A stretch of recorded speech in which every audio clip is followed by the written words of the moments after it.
I'm Ashton Addison from EventChain for Investmentpitch Media and FinTech News Network.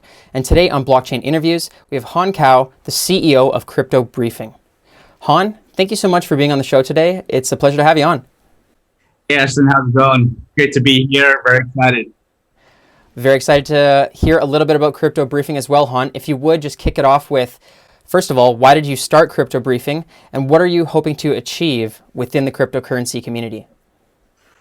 Yeah, so it was really us scratching our own itch at the very beginning. My co-founder, John, and I, we met in a Telegram group in 2017 when we were spending a lot of time doing research on crypto investments and ICOs for ourselves. And we saw what was happening and all the fake news, paid posts, and just the general lack of legitimate source of reliable information that was available publicly for crypto investors. And we said, well, it's nice that we had the right information, but it'd be great if everyone else had it as well.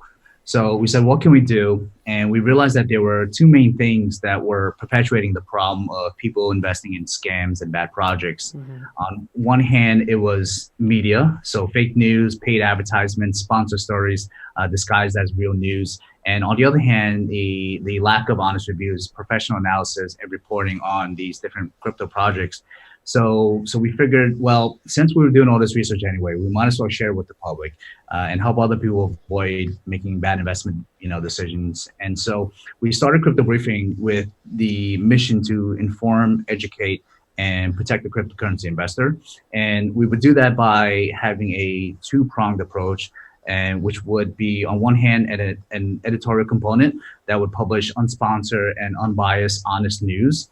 And on the other hand, we would have a research component that conducted deep, heavy due diligence and published the real facts and analysis of behind these different cryptocurrency projects. And we decided from day one that we would not do any sponsored posts, advertising, or take any type of compensation from the token projects, so that we would be fully aligned with the interests of our readers. Wow, that's great, Han. And how major would you say are the issues right now with the level of bias in cryptocurrency news? And does this also mean that CoinDesk and Cointelegraph are in that same category?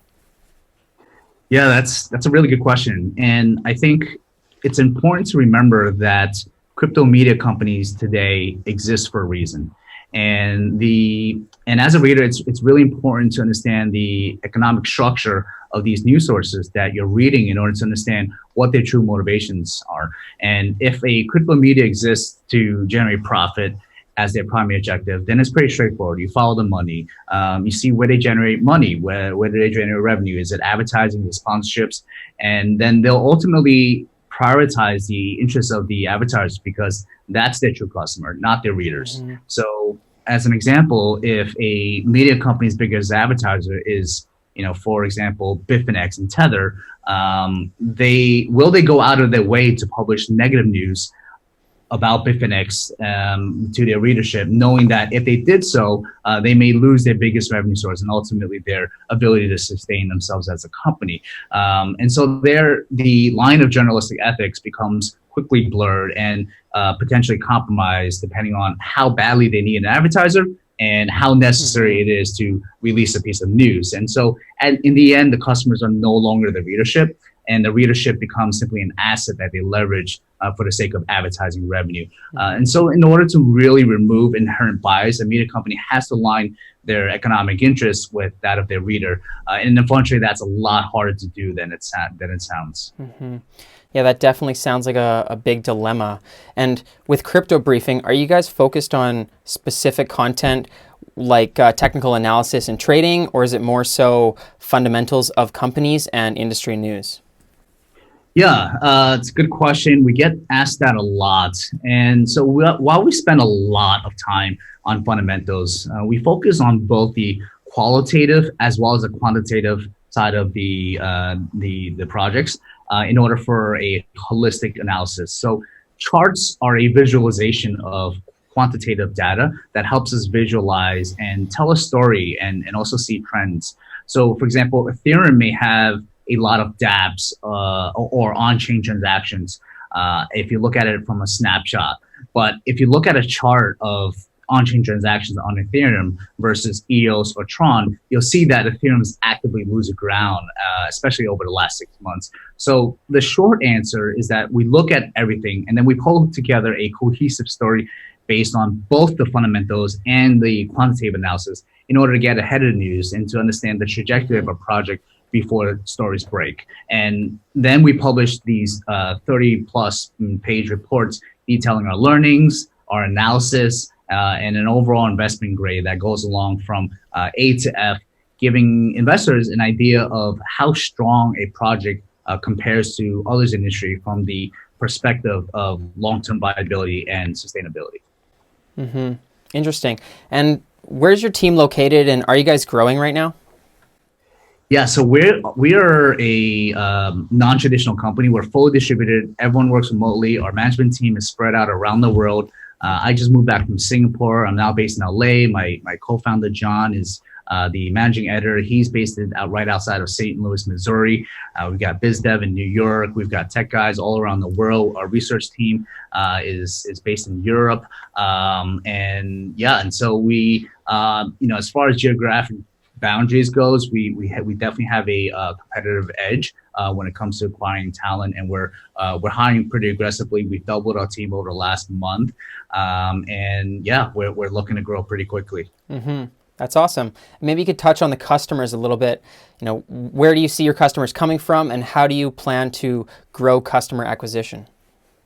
Yeah, so we haven't actually spent a dollar on acquiring customers just yet. We've done it pretty organically, and we've done it through partnerships. And we've just this week announced a partnership with CoinMarketCap, the world's largest online crypto destination. And so there's two pieces to the partnership. On one hand, we're going to be joining as a member of their Data Transparency Alliance, where we're going to be giving suggestions and recommendations on self-reporting standards for both the crypto projects as well as exchanges. Mm-hmm. And on the other side, they'll also be sharing summaries of our research reports as well as the investment grades on the actual token pages themselves. Wow, that's a huge partnership. Congratulations on that, Han. CoinMarketCap is one of pretty much the top domain in cryptocurrency right now for everyone to check their prices. So, yeah, absolutely. We're very happy to be working with them. Wow. Congrats on that. And maybe we could talk a little bit about the business model. And you touched earlier in the interview on how a lot of cryptocurrency news outlets use advertising and sponsorship to grow their revenues. However, you guys have vowed not to have sponsored articles and things like that. So what is your plan to have a revenue model, and how are you planning to grow that? Yeah, so that's a really good question. And up until last week, we were pre-revenue, and we've spent the past 2 years releasing all sorts of different types of free research content and innovating on different content types to bring value to our readers and see what they like, what they don't like, where they see value. And we've published over about 2,500 pieces of original content and over 100 research reports. And after all that, we've also published dozens of code reviews that walk readers through a project's code base, screen by screen, and tell them what the projects have and what they don't have, and whether or not the project is able to do what they say they're going to do. Since we don't have any advertisers, we don't have to filter our content, and we are able to be completely objective. Mm-hmm. Very interesting. So you're putting out more like cryptocurrency reports on, is it just industry news or company news, or is it actually like buy and sell signals? Like, how direct is it? Yeah, so we've up until the last 2 years, it's been both news and research. Just last week, we launched a new subscription product called Symmetry, and the idea of Symmetry is to bring information symmetry to an industry plagued by information asymmetry. And so it's a institutional grade research product that's catered to and priced for the retail investor. And what we're going to be giving people are deep fundamental analysis reports that are about 10 reports a month that are ranging from long-term prospects that we think are fundamentally strong and have a clear case for commercial adoption to shorter-term, high-risk, higher reward prospects that where we give insight on projects that are perfectly positioned to capitalize on short to medium term trends in the industry that could yield higher gains in a shorter period of time. That's great, Han. And what do you see for Crypto Briefing in the next 6 months? Is it just growing the Symmetry product and customer acquisition purely? Yeah, so over the next 6 months, we're going to be continuing to get feedback on this new product that we launched. We're going to see how people like it and what their feedback is. We're going to be innovating on that and we're going to be introducing other sorts of report types that will give people even more insight on how to make smarter and more informed decisions. Great. And are you looking for any other strategic partnerships or to work with any other cryptocurrency companies in the industry? Yeah, we're always looking for partnerships. We think that's the best way to grow organically, and we are partnering with other data platforms. We have a few other big announcements that we will be making in the upcoming weeks. We're also looking to partner with other industry leaders that are aligned with their mission in order in terms of transparency and also in terms of the interest of seeing this industry grow in a sustainable and safe manner. Great. I'm looking forward to that. How can more viewers learn about the news on Crypto Briefing and get a hold of this Symmetry product? So people can go to cryptobriefing.com to see our news, our editorials, and our opinions. And in order to learn more about Symmetry, they can go to symmetry.cryptobriefing.com. That's SIMETRI.cryptobriefing.com. Awesome. Thank you, Han. I'll leave those links in the description box below. That's all the time that we have for this interview, but I appreciate you taking the time, and let's follow up in the near future. Absolutely. Thanks so much. Thanks so much, Ashton. It's been fun.